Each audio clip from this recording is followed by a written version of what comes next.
আমি একজন হিন্দু মানুষ হয়ে জামাত ইসলামে কেন যোগ দিলাম?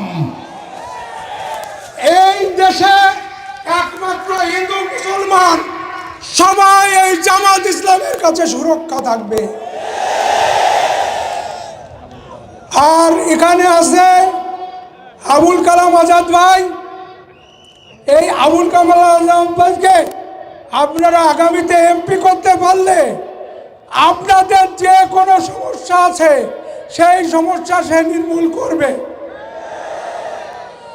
আর এখনো যদি সে কোনো কিছু চায়, আমার নেতা মিয়া গোলাম পরোয়ার আর ডক্টর শফিকুর রহমানের কাছে আমরা ক্ষমতা আসিনি, তাতে কি এখনো কাজ করতে পারবো। আর আপনারা এই যে 5ই আগস্ট সাবেক প্রধানমন্ত্রী শেখ হাসিনা যদি 5ই আগস্ট 2 ঘন্টা দেরি করত, তার লাশ টুকরো টুকরো হয়ে যেত এই বাংলার মাটিতে।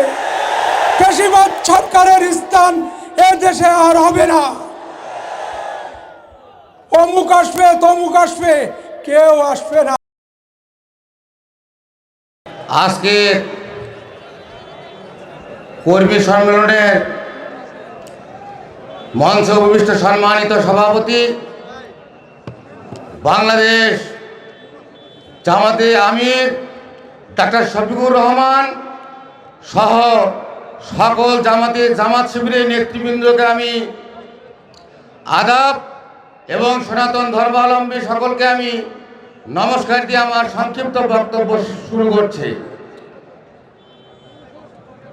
অনেকে হয়তো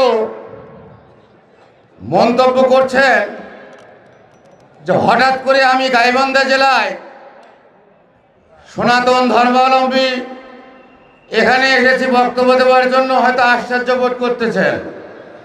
আমি দীর্ঘদিন যাবৎ বাংলাদেশ জামাতে ইসলামীকে সমর্থন করি এবং ভালোবাসি। আমার প্রয়াত বড় ভাই, উনি ছোটবেলা থেকেই জামাতে ইসলামীর সঙ্গে সম্পৃক্ত ছিলেন। উনি আজ 10 বছর যাবৎ উনি মৃত্যুবরণ করেছেন। তার পরবর্তী হালটা আমি ধরে আছি এই জামাতে ইসলামীকে। আমরা হিন্দু সম্প্রদায়ের ব্রাহ্মণ পরিবারের সন্তান। আমার নাম শ্রী মিলন চন্দ্র ভট্টাচার্য, ব্রাকেটে ঠাকুর। আমি গাইবান্ধা জেলা পলাশবাড়ি উপজেলার 4 নং বরিশাল ইউনিয়নের বাসুদেবপুর সার্বজনীন দুর্গা মন্দিরের বর্তমান কর্তব্যরত পুরোহিত। এবং সাগাটা ফুলছড়ি উপজেলার যারা এসেছেন, আমি 2008 সাল থেকে 11 সালের 11ই নভেম্বর পর্যন্ত ভরতখালী কালী মন্দিরের পুরোহিত ছিলাম। আমি দীর্ঘদিন রাজনীতির সঙ্গে আমি জড়িত। আমারই ইউনিয়নের, আপনারা জানেন, সেই 2014 সালে আমাদের বর্তমান 4 নং বরিশাল ইউনিয়নের জামাতে আমির শামীম প্রধান ভাই, তার সঙ্গে আমি একসঙ্গে জামাতে ইসলামী কাজ করি। শুধু এই কাজ করতে গিয়ে আমি আওয়ামী লীগের চেয়ারম্যানের হাতে নির্যাতিত, এবং এখন পর্যন্ত আমি গাইবান্ধার কোর্টে আমাকে হাজিরা দিতে হয়, এবং আমি 4 দিন জেল কেটেছি। এটাই আমার পরিচয়। এখন আজকে আমি কেন জামাতে ইসলামীকে ভালোবাসি এটা তো আপনাদের শোনা দরকার।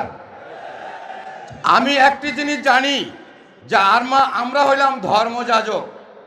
যাদের মধ্যে ধর্ম জ্ঞান বিবেক বুদ্ধি আছে তারা কখনোই অন্যায় অবিচারে যেতে পারে না। এই জন্যই আমি ধর্মীয় সংগঠনকে প্রাধান্য দিয়ে আমার বংশধরকে আগামীতে এই ধর্মপরায়ণ জামাতে ইসলামীকে সমর্থন করার জন্য আমি বারংবার আহ্বান করে যাই। আমি গাইবান্ধা জেলার সনাতন ধর্মাবলম্বী সকল হিন্দু সম্প্রদায়কে জাগ্রত হওয়ার জন্য আহ্বান করছি। ইতিপূর্বে আপনারা যে একটা ইতস্তত ভোট করতেন, হয়তোবা জামাতে ইসলামীতে আপনারা ভোট দিতে চাইতেন, দলে যাইতে চাইতেন, কিন্তু অনেকে বিশ্বাস করতো না যে এরা সবাই আওয়ামী লীগ। কিন্তু আজ কিন্তু সেই দিন আর নেই। আওয়ামী লীগ 1971 সালের পর থেকে আমাদেরকে শুধু নির্যাতনে ব্যবহার করেছে, কিন্তু কোনো হিন্দু কিন্তু আওয়ামী লীগের কাছে থেকে কিছু পায় নাই। এই আওয়ামী লীগ আমাদের ঘরে বন্দুক ফুটাইয়া তারা এই দেশের অর্থ লুট করে বাইরে নিয়ে গেছে, আর আমরা হিন্দু সনাতন ধর্মাবলম্বী যারা তারা আছি একদম নির্যাতিত অবস্থায়।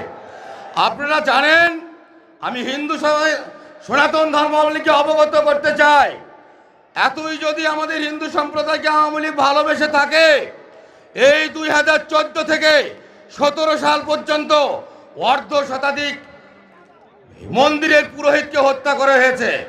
আপনারা কয়জন পুরোহিতের বিচার চেয়েছেন? কয়জন পুরোহিতের বিচার পেয়েছেন? আর আজকে এই ইসকন সদস্য চিন্ময় প্রভুক নিয়ে আপনারা লাফালাফি করতেছেন। এই চিন্ময় প্রভু ইসকন সদস্য যারা আমাদের হিন্দুদের মধ্যে বিভেদ সৃষ্টি করেছে। আপনারা উত্তরবঙ্গে ইউটিউব সার্চ দিলে দেখতে পারবেন, রায়ন চক্রবর্তী শুভ তার সঙ্গে এই ইসকন সদস্যদের কত বাকবিতণ্ডা হয় বা হয়ে আসছে। আমাদের সনাতন ধর্ম সৃষ্টি হইতে শ্রাদ্ধ ছিল, এই শ্রাদ্ধের মধ্যে বিভেদ সৃষ্টি করেছে, পূজা পার্বণে বিভেদ সৃষ্টি করেছে, আর আজকে তারই পিছনে আপনারা লাফালাফি করেন। আর যারা হিন্দু সম্প্রদায়ের পুরোহিত ব্রাহ্মণ মারা গেল, তা নিয়ে তো আপনারা কোনোদিন আন্দোলন করেন নাই।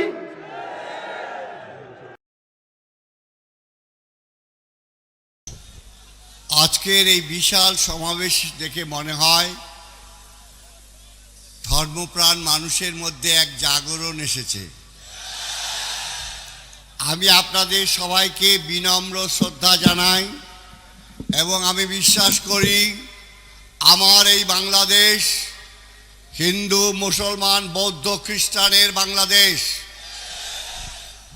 5ই আগস্টের পরে আমরা দেখেছি, যখন হাসিনা সরকার পতিত হলো, এদেশের যে হিন্দুদের অন্যতম ধর্মীয় উৎসব দুর্গাপূজা, এই দুর্গাপূজাকে যারা সহায়তা দিয়েছে তাদের মধ্যে অন্যতম আমার প্রিয়, আজকে এখানে অনেকেই উপস্থিত আছেন, জামাত ইসলামের ভাইরা। আপনাদের কাছে আমি মনে করি যে এদেশের যে হিন্দু 7%, 8% বা 9% হিন্দু আছে, এরা আমানত। এদেরকে আপনারা সুরক্ষা করবেন, এটা আপনাদের আমানতি দায়িত্ব। এবং আমার বিশ্বাস জামাত ইসলাম বাংলাদেশ তার নির্দেশনায় এদেশে কোনো সাম্প্রদায়িক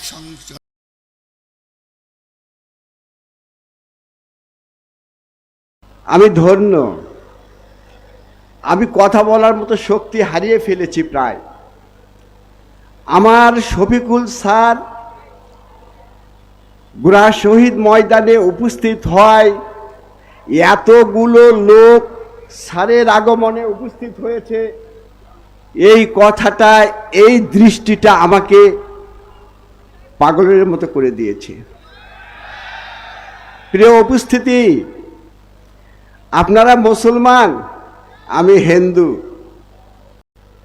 বাংলাদেশ জামায়াতে ইসলামী দিনাজপুর জেলা শাখা কর্তৃক আয়োজিত বিশাল কর্মী সভার সম্মানিত সভাপতি, সম্মানিত প্রধান অতিথি সহ কেন্দ্র থেকে শুরু করে সর্বস্তরের নেতাকর্মী, সর্বোপরি আমার সামনে উপস্থিত আমার প্রিয় ভাই ও বোনেরা, সবার প্রতি রইল আমার সশ্রদ্ধ সালাম, আদাব ও নমস্কার। শুনতে পেলেন আমার নাম নিদায় চন্দ্র দেবনাথ। আমি 2 মিনিটের মধ্যে দুটো কথা বলেই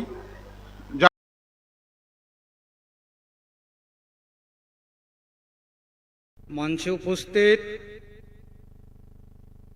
সমস্ত মুসলমান ভাইগণ, আমার পক্ষ থেকে আসসালামু আলাইকুম। বিগত 5ই আগস্টের পর থেকে আমাদের গ্রামে একটা কোনো বিচ্ছিন্ন ঘটনা ঘটেনি। আমাদের গ্রামে একাধিকবার আমার শিক্ষাগুরু শ্রদ্ধেয় মঞ্চে উপবিষ্ট আব্দুল মান্নান স্যারের নেতৃত্বে একাধিকবার গিয়েছেন, আমাদের খোঁজ খবর নিয়েছেন, আর কোনো ব্যক্তি কোনো খোঁজ খবর নেয়নি, কোনো খবর নেয়নি। তাই আমি বলতে চাই, এদেশে হিন্দুরা তেমন কিছু চায় না, তারা শুধু চায় শান্তিতে থাকতে। আমি মনে করি এই 95% মুসলমানদের দেশে একমাত্র কোনো প্রশাসন পারবে না নিরাপত্তা দিতে, কোনো সরকার পারবে না নিরাপত্তা দিতে, মুসলমান ভাইরা এবং প্রতিবেশীরাই নিরাপত্তা দিতে পারবে। আমাদের বাংলাদেশ জামাত ইসলামের যে আমির ডক্টর শফিকুর রহমান তিনি বলেছেন, বাংলাদেশে কোনো সংখ্যালঘু বলতে কোনো শব্দ নেই, বাংলাদেশে যে জন্মগ্রহণ করেছে সেই বাংলাদেশের নাগরিক। এখানে সবাইকে এক চোখে দেখা হবে, এক আইনে দেখা হবে। তাই আমিও বলতে চাই সমস্ত হিন্দুদের, আপনারা বুঝেন, আপনারা অশিক্ষিত না, আপনারা জ্ঞানী। আমাদের মাথা বিক্রি করব না কারো কাছে, এই নীতিতে আমরা চলতে চাই, আমরা শুধু নিরাপত্তা চাই। এই বলে আমি আমার বক্তব্য শেষ করছি।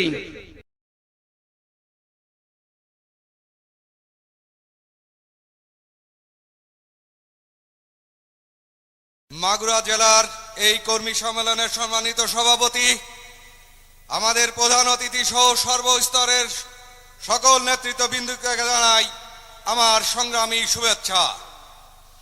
18 কোটি মানুষের মানবতার সংগঠন, মুক্তির সংগঠন বাংলাদেশ জামাত ইসলামী। এই জামাত ইসলামী 18 কোটি মানুষের সংগঠন। এদেশে হিন্দুরা এই 18 কোটি মানুষের বাইরে না। এদেশের সকল নাগরিকের যেমন বিএনপি আমলিগ করার অধিকার আছে, তেমন এদেশের সকল হিন্দুদের এই জামাত ইসলামী করার অধিকার আছে। প্রিয় ভাইরা আমার, আমি এই কর্মী সম্মেলন থেকে আপনাদেরকে বলতে চাই, আমাদেরকে রাজনীতি করতে হবে। এই সৎ যোগ্য লোকের সঙ্গে আমাদেরকে রাজনীতি করতে হবে, কোন চোর দুর্নীতিবাজদের সঙ্গে নয়। আমরা গত 53 বছর ধরে নির্যাতিত হয়েছি। আমরা বাংলাদেশ জামাত ইসলামকে কাঁধে কাঁধ মিলিয়ে সকল নির্যাতন, সকল ষড়যন্ত্রকে রুখে দেব। প্রিয় সনাতনী ভাইরা, বাংলাদেশ জামাত ইসলাম কারো ঘর পোড়ায় না।